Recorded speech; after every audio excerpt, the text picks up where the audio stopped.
hated his brother. Does the scriptures refer? Does the scriptures refer to Cain as the wicked one? No. It doesn't. No. The wicked one. Yes, no. the wicked one. It doesn't. No. It says he hated his brother, not as Cain, who was wicked and hated his brother, but he's not the wicked one. 1 John 3:12. Yeah. We're gonna read what 1 John 3. I know exactly where you're going. Okay, we'll let the scripture speak. This is 1 John. I started And by the way, please avoid the 3 and 10. italicized words. In this, the children of the Most High are manifest, and the children of the devil. Right? Which is what we teach. Why we're trying to manifest the children of the Most High, who are the Israelites, and the children of the devil, who we know today as the Edomites, the so-called white man. Keep going. In this, the children of the Most High are manifest, and the children of the devil. Whosoever doth not righteousness is not of the Most High, neither he that loveth not his brother. For this is the message that ye heard from the beginning, that we should love one another. Right?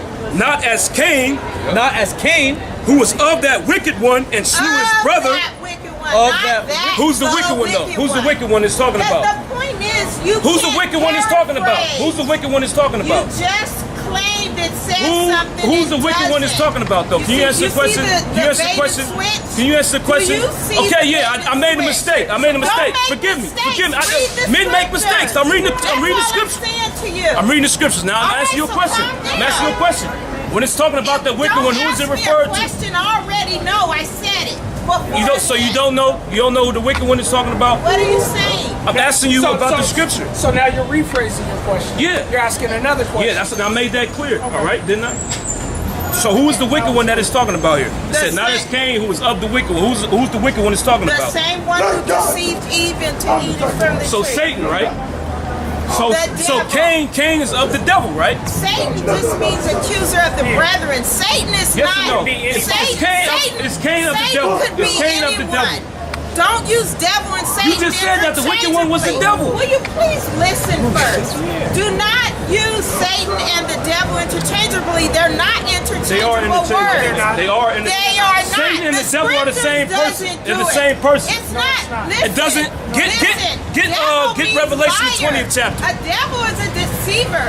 Satan means accuser of and that old serpent is cast out. You cannot use those words. The scriptures are going to do it. All right. No, they're not going to do it. They're not. They're not going to. Listen to the Bible. Listen to the Bible. Please listen to the Bible. Please listen. Revelations 20 and 2.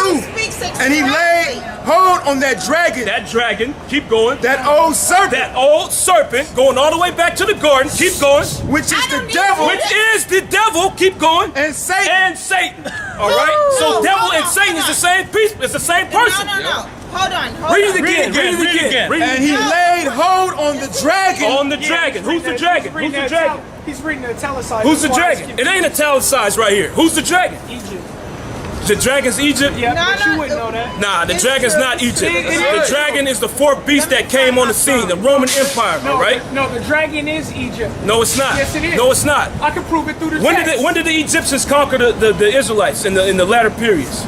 After Egypt fell, when the Israelites left, they never became a power like that again, man. Egypt lost their power. The Babylonians came up after them, the Medo-Persians came after that, then the Greeks and the Romans. The Romans conquered the earth, man, known world at that time, right? Let me go to this is what we talking about, right? Yeah, but see. Read it again. And he laid hold on the dragon, that old serpent, which is the devil and Satan. Nah. This is future prophecy. You say this is future prophecy right here. You gotta prove it. Read it again, man.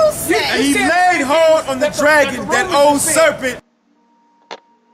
Alright, first and foremost, I want to give all praises to Yahweh Ba'ashem Yahushua. All honor and glory to Yahweh Ba'ashem Yahushua. Double honors to the elders and the apostles of Great Millstone, who rule well, who is worthy to be counted for double honors. Peace and salutations to you brothers that's out there pushing the truth in all sincerity and love of the gospel. Alright, basically I would just want to basically just talk to these bring up a situation that happened to GMS San Francisco Bay Area. I was watching them brothers, and they were back and forth with this one reprobate guy who brought his woman to the camp to basically fight for his battles, and their brothers did their thing, they came up, they came and shut her down multiple times, so basically I just wanted to, have a little intake on it, man, because I was getting riled up in the spirit watching the video, I was like, oh man, he was real giving it to her, all right, so with no further ado, first scripture I'm going to get is, the brother had quoted it. I'm just gonna because this is the first scripture that popped in my head, so I'm just gonna read, and say what the brother said. This is Proverbs chapter 9, verse 13. It says, a foolish woman is clamorous, that she is simple and knoweth nothing. All right, and basically what they're really talking about is really talking about all the women. All right, because really on this side we don't really have too many women that's on our side. All right, even the ones that's that we got in our house. That's why the Lord's not really dealing with them. The Lord's really dealing with the man right now. All right, the woman is not really going to be on our side until we get into the kingdom.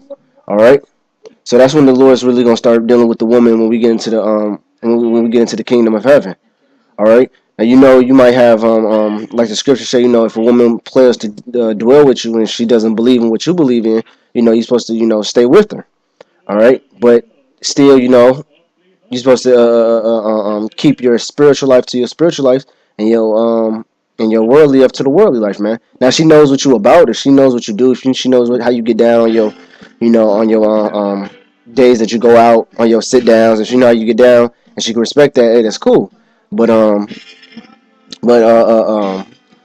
as far as this woman, man, she was completely ignoring the fact that her husband was sitting right there next to her, man, and he was really supposed to have been the one addressing the brothers, all right, not really her. Because if she knew anything, like she said she did, she would have read First Corinthians, man, about the order. All right, the Lord gave a specific order, a very detailed order on how a woman should be like. All right. Now I'm gonna read it all the way down. It says this is First Corinthians chapter 11, verse 3. It says, "But I would have you know that the head of every man is Hamashiach, and the head of a woman is man." All right, so the head of every woman is going to be the man that she opens her legs to. All right, and it says Shlak, go ahead, highlight that. There you go. It says, and the head of Hamashiach is Yahweh. All right, because Yahweh was created by Yahweh. All right, and it says, and every man prayers or prophecies having his head covered dishonoreth his head. All right, basically when you pray or when you say the name or when you salute a brother, you always should, uncover your head. If you go out and preach, uncover your head, And it says, but every woman that prayeth or prophesy with her head uncovered dishonoreth her head. It says, for that is even all one. It says, for that is even all one as if she were shaved.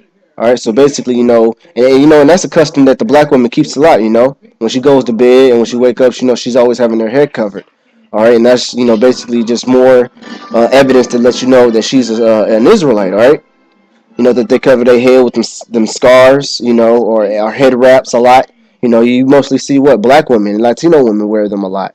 I mean, they also too because they ain't got no hair, but they still know that they supposed to have some type of hair covering on them. All right. It says, for if the woman be not covered, let her also be sworn. It says, but if it be a shame for a woman to sworn or shave, let her be covered. It says, for a man indeed ought not to cover his head, for as much as he is the image of glory of Yahweh.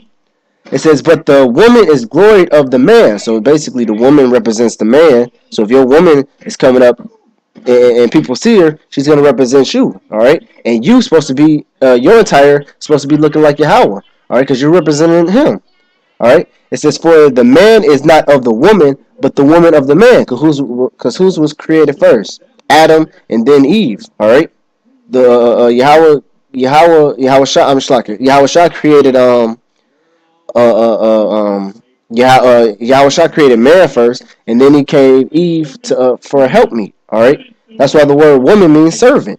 All right, because she's supposed to do what? Serve her man. All right, That's why you got some of our, some of our old, girl folks always tends to their man, and they, it's changed down the line because you can't. She'll be lucky if you can ask your woman to make your peanut butter jelly sandwiches in this generation.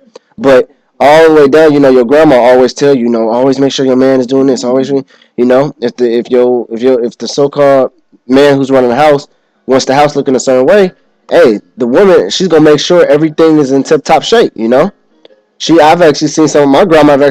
When I'm sitting down on my granddad's couch, my grandma, hey, get up, your granddad's coming home. And when he come down, take his shoes off. She'll take his shoes, put them out the door. Give him a cold beer, cut the game on for him. That's basically all tenets of Israel. Because if you read in the book of Genesis, it says what? She shall have a husband, and he shall rule over him. He shall rule over thee. All right. So her desire shall be towards him. All right. It says neither was the man created for the woman, but the woman for the man. All right. Now she had some type of knowledge, man. She would know that she wasn't even supposed to say anything to the brothers. All right. She was supposed to keep her mouth shut and let her man do all the talking. All right. Back to the scripture, I suffer not a woman to teach, nor usurp authority over man. All right. And by you talking to another man in front of your man's face, that's usurping authority, man. The dude's gonna thinking you run everything, man. That's why every time some business go down or another person has to be in your house, make sure the man is around. All right. If another man is coming to my house, best believe I'm gonna be there, man, because I want to know what's going on in my house. All right. This is verse 10. It says, "For this cause ought the woman to have power over her head because of the angel." It says, "Nevertheless, neither is the man without the woman, neither the woman without the man in the Lord, because the Lord created them both to be with each other." Right, and that cuts that the homosexual doctrine right there. All right, a woman is supposed to be with a man, and a man is supposed to be with a woman. All right, not interchangeable. It says, "For as the woman is of the man, even so is the man also by the woman. But all things of God," it says, "judge in yourself. It is comely that a woman pray unto God uncovered."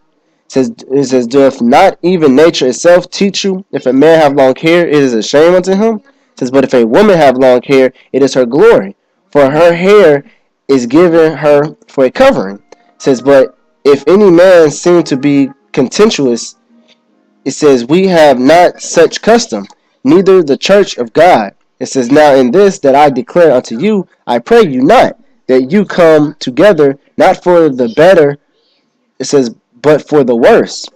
It says, "For first of all, when ye come together in the church, I hear that there be division among you, and I partly believe." All right, so basically, let's get into something else. But yeah, that's what I wanted to get into, because she was usurping authority over her man first and foremost. She wasn't showing the brothers no respect by talking over, because she thinks she knew something, man. If you really listen to the type of questions she was asking, and she wasn't even answering the brother's question, she didn't know shit. She was just a rambling on demon, man. All right, and if she really wanted to show what she knew, she would have kept her mouth closed. That would have showed a lot. That would show, oh, hey, this woman read the scriptures, because she knows she don't supposed to say nothing. If you read in the book of Acts, when the apostles came in and was teaching the men in the churches, the women stood on the outside. All right, they stood outside the church. Only men was in the whole entire. It was in the churches, man. All right, because women don't supposed to get taught by no other man. All right, if she has any questions about the scriptures, or really any questions in general, she's supposed to ask her husband. All right, if she has a question about this, a question about that, she doesn't supposed to call up her guy friend and see what he thinks about it. No, man, she's supposed to ask her husband, man, the guy that she's living with. That's who she's supposed to ask. All right, because that's the person who's running the household. All right, especially if it comes to the scriptures. All right. So if she had any question, she was supposed to do. He was supposed to send her home, and he was supposed to deal with them brothers, man. But that just shows you how much of a weak simp that he was. All right, because if you continue on watching in that video, man, it just shows you that he said, "Yeah, I'm a one-woman man," and you know, being a one-woman man is cool. You know, I mean, there's nothing really wrong with having one woman. You know, even though if you want to go off and you know have a deal with another woman, you can. You know, that's not against the scriptures. You know, but right now, since we're in this time, man, you know, I advise you really not to. You know, because I mean, we're not really in the time to be dealing with other women, man. All right. Our whole focus is it should be about is about this truth. Yahweh Bashem Yahushua. You know, Paul even said, he said, those with women act like you have no women. All right, and he didn't say that to say, okay, yeah, go get more women. He means to say that, man, because your whole focus is supposed to be on this truth. All right, you don't supposed to really just be putting all your time and effort into women. You know, you're supposed to be really putting all your time and effort into this truth because that's what really matters most. You know, because the women gonna come when we get into the kingdom. All right. That's more of a gift, you know. The Lord might give you, if you have a woman or two right now. I mean, that's cool, you know. But you know that shouldn't be your main priority. All right. But back to that guy, man. He said he was a woman man and everything. He said, yeah, I can, I do this and I do that, you know. He had his arm around his woman and everything. See, he was and they pulled up what was the scripture in Isaiah? He says it says, what children are their oppressors and ruling over them? That's a perfect example right there, man. Because his woman was completely ruling over him. All right? Without a shadow of a doubt. All right? If you see his whole demeanor and everything about him, man, the way he talked and everything, man, hearing him in the background, you'd be like, man, this dude needs to shut the hell up, man. Because this dude is a straight bitch. All right? Because it's basically sounding like he's tail behind his woman. That's how you know this whole society is backwards, man. That's how it just brings that scripture. What it says, this was what Esau, his whole turners of things are upside down. Shall be a sling. You know, that's how you know that scripture is in full effect, man. Seeing a man be silent while his woman take care of business. What type of shit is that? You know. So, man, basically, you know, it's a great video to watch, you brothers. I'm gonna go ahead and put him in the link below. You know, have you brothers I advise you brothers to go watch it. It was I think they uploaded September 9th. It was September 3rd. So it's about 15 days ago. I just got around to watching it, seeing it. You know, it's real edifying, very edifying. If you watch the whole videos, the whole camp video is very edifying. The brothers did their thing. You know, salutations to you brothers that's out there in San Francisco. You know, stay strong. But yep, that's all I basically want to say. So with that, I want to give all praise to Yahweh Bashem Yahushua. Double honors to the elders and apostles of Great Millstone who rule well. And peace and salutations to the brothers that's out there pushing the truth in all love and sincerity and love of the gospel. All right, with that, shalom.